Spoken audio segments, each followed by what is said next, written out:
Well, Mike, my friend, looks like you were wrong, because I am the last person that's reviewing this movie.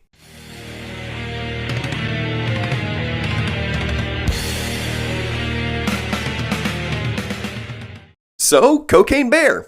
It's a movie about a bear that does coke and goes on a killing spree. It's probably the most simple plot to any movie of all time. And there is just no way in hell that anyone was ever going to take this seriously. And rightfully so, because this has got to be one of the most stupid and over-the-top films I think I've ever seen. Movies like Cocaine Bear really have a charm to them in the fact that the people who made it, they know it's stupid. But despite it being so stupid, when you watch it, it's one of those movies that you can just really sit back and have fun with. Cocaine Bear does just enough that it stops very short of delving into the realm of it's so bad that it's good. It knows what it is and it just embraces every bit of its stupidity. Movies, after all, are meant to entertain, and that's exactly what Cocaine Bear does. And so to anyone that saw that this was based on a true story and went, actually that's not actually how it happened, you're a tool and a buzzkill and you probably just need to shut up. The bear died in real life, so fucking what? Although this movie is not without problems. You mean an absurd movie with an over-the-top premise has problems?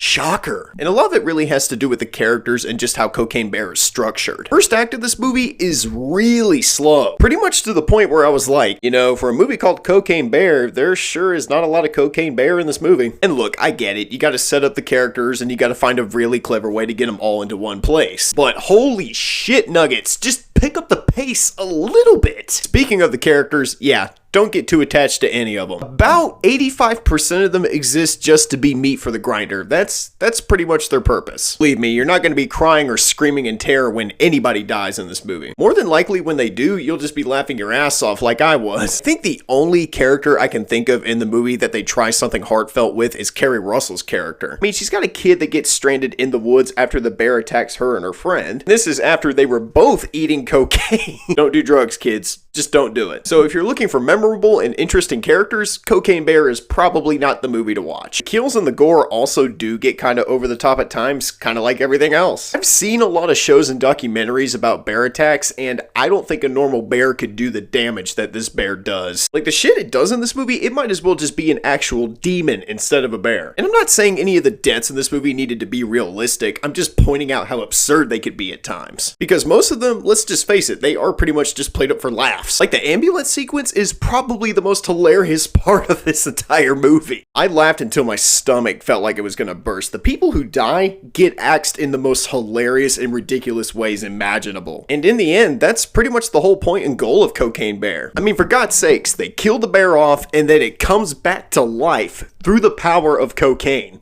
What about that is not hilarious? For those of you wondering, no, I am not making that up. It just goes to prove my point that this movie was made with the pure intention of just being dumb fun. It relishes in it, and it's set out to be just as dumb and fun and entertaining as it could possibly be. And I think for the most part, they succeeded. I'll say Cocaine Bear is definitely a fun matinee, but instead of popcorn, you might want to get some Coke.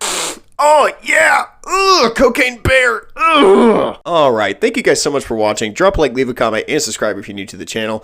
I'm gonna be honest, I think this is one of the worst reviews I think I've ever recorded. I'm sweating, I'm hot, my room is so fucking echoey because the walls are paper thin. I gotta do something about that, but it is ridiculous. If anything during this review sounded really bad, I am really sorry. I promise I'm trying to get everything fixed. And since I'm still playing catch up from February, I have one more review for February, and that's Jesus Revolution. So probably expect that in 5 days from now, because apparently I just can't seem to keep up with anybody worth a damn. But for those of you that do love my content and love coming back to my channel to catch my opinions on all these movies, just thank you guys so much for all your support. Drop a like, leave a comment, and subscribe if you're new to the channel. And as always, I'm the Unbiased Movie Nerd, saying peace, and I'll see you guys in the next review. Peace out, everybody.